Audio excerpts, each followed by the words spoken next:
जय श्री कृष्ण कन्हैया की।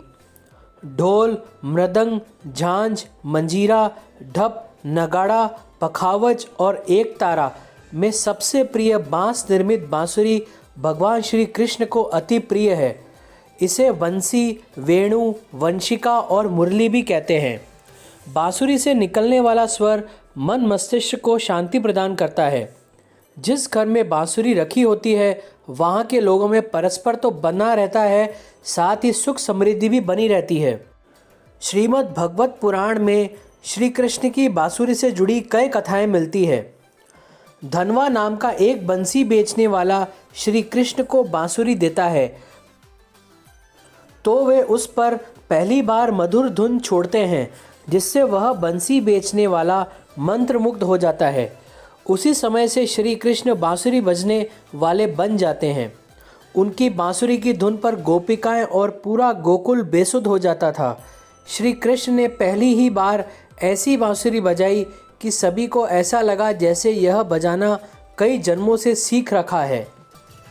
ऐसा भी कहा जाता है कि जब भगवान शिवजी बाल कृष्ण को देखने आए तो उन्होंने ऋषि दधीच की हड्डी को घिसकर एक सुंदर एवं मनोहर बांसुरी का निर्माण किया। जब शिव जी भगवान श्री कृष्ण से मिलने गोकुल पहुँचे तो उन्होंने श्री कृष्ण को भेंट स्वरूप वह बंसी प्रदान की, उन्हें आशीर्वाद दिया। तभी से भगवान श्री कृष्ण उस बांसुरी को अपने पास रखते हैं।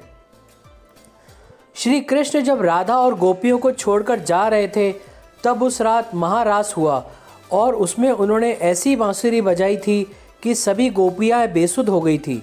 कहते हैं कि इसके बाद श्री कृष्ण ने राधा को वह बांसुरी भेंट कर दी थी और राधा ने भी निशानी के तौर पर उन्हें अपने आंगन में गिरा मोर पंख उनके सिर पर बांध दिया था। राधा कुंड क्षेत्र श्री कृष्ण से पूर्व राक्षस अरिष्टासुर की नगरी अरिदवन थी।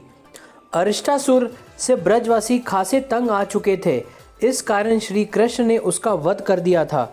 वध करने के बाद राधा जी ने बताया कि आपने गौवंश के रूप में उसका वध किया है, अतः आपको गौवंश हत्या का पाप लगेगा।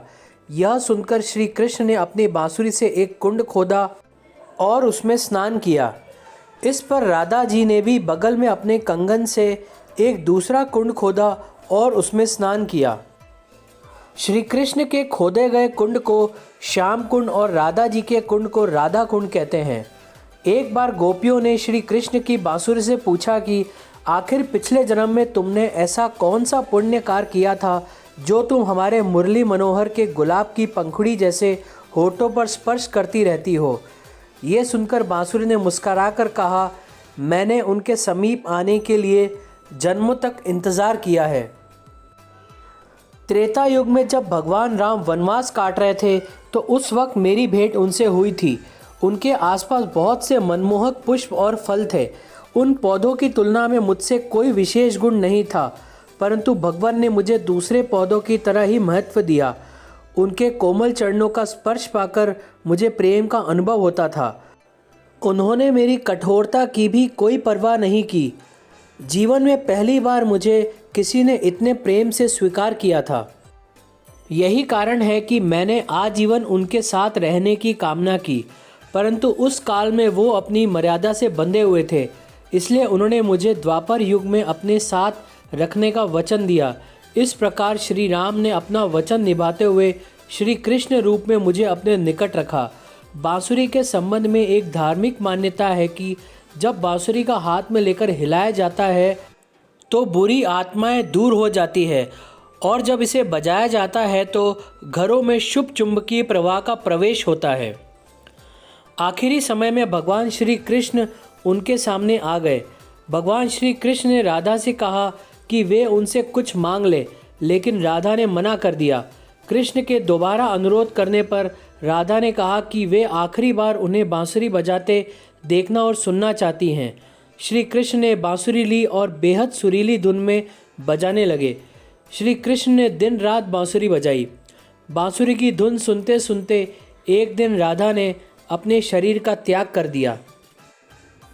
जय श्री कृष्ण।